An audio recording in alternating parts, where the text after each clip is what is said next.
Whether it is named a yoga strap or a yoga belt, this useful prop is widely available as a colored cotton band with 80 ring attachment variation, or as a narrower, traditional Indian white cotton band. They both come in different widths and lengths. You can use a yoga belt open or buckle to form a small or large loop. It's really important to learn how to buckle your belt properly, to prevent the buckle from shredding the belt, and to give a supportive grip. If you're choosing a yoga belt, you might find the narrower belts easier to use if you are a smaller person. The wider belts are useful if you have larger hands and longer arms. The standard length belts are suitable for most people and most poses. However, if you are very tall, or need extra support for your legs or trunk in wider poses, an extra long belt can be very useful. A belt provides three main actions.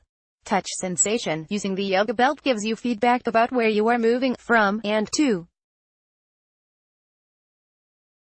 For instance, when you have difficulty reaching your feet in forward bends, putting a belt round your feet helps to stabilize your legs, which in turn liberates your spine, helping to draw your trunk closer to your legs. Holding the belt with your hands gives you the touch sensation of being able to catch your feet, which helps you develop the correct action in your legs and spine. Resistance to help you extend or contract. If you need to improve your leg extensions, such as in Supta Padangusthasana, the yoga belt provides resistance against which you can learn to develop an even extension of the whole limb. Using the belt in different positions on the foot also changes the information received by the brain. For instance, a belt around a heel helps us to feel the action of the skeleton, whereas over the ball of the foot develops our awareness of the muscular action. Support to maintain a steady action. Sometimes we need to support the shoulders, for instance in Salamba Sarvangasana, shoulder balance, or Pincha Mayurasana, elbow balance. A belt tied around the elbows helps them to stay fixed, so they don't splay out. When we need to learn how to grip our hips, a belt tied around the lowest part of the pelvis gives us the sensation of gripping and teaches us to mirror that action when we take the belt off. The longer belts can be very useful for stabilizing your feet in very wide leg poses. Be sure to have the belt right over the back edge of your foot, underneath the outer ankle bone. Here are a couple of examples for you to try. Supta Padangusthasana, leg extensions lying on your back on your yoga mat. Explore using the belt to hold your foot to provide resistance to push your foot into, to extend your leg more. Your arms are involved too, as they pull down. Keep your shoulders actively pressing down and your chest open. It's important to hold the belt with hands apart, as shown, so that there can be space for the chest. The common mistake is to hold the belt with your hands unevenly positioned and your chest closed. Then explore 3 areas on the foot to hold the belt. This will extend the front and back of your leg in different ways. Give yourself time to explore and repeat evenly on both sides. Position 1. The belt on the roots of the toes.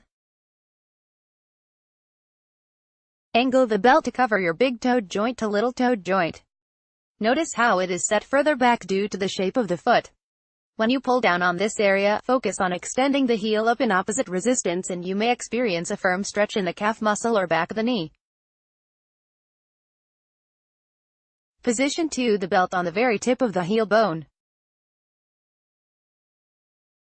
As you pull down here and resist your heel bone up into that pressure, you may observe the feeling of traction in the femur bone as if it's drawing firmly down into the hip socket. Excellent for people with hamstring injuries or lower back pain. Position 3. With the belt in the center of the arch. Lift the arch of your foot into the belt whilst keeping your toes spread and heel extending. This involves lifting your whole foot as one and allows you to feel the connection between the actions of your foot and the reaction in your knee and groin.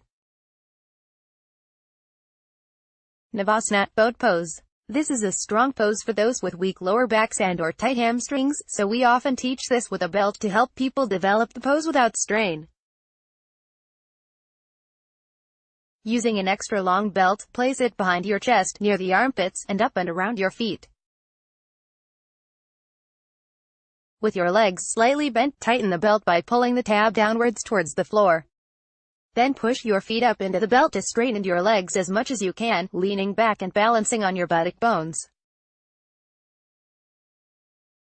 You can adjust the belt to suit your flexibility. Your knees should be in line with your shoulders, and when you extend your arms parallel to the floor, your palms will face the sides of your knees. The beauty of this version is that you can find quietness in what can be quite a difficult pose to hold. Your legs will feel light, and the touch of the belt on your back ribs reminds you to lift and open your chest rather than collapsing your lumbar towards the floor. Fun fact: the origin of the yoga belt comes after a visit to BKSI Iyengar's Yoga Institute in Pune, India by some French students for an intensive study course in the 1970s. When they arrived, he noticed that their luggage was bound with belts to stop the suitcases coming apart. BKSI Iyengar took one of the belts and started to experiment, using it for a variety of options, in poses, and thus, the humble yoga belt was born. The Yogamatters classic belt comes in a range of sizes: 0.9 meters, 2 meters, 2.5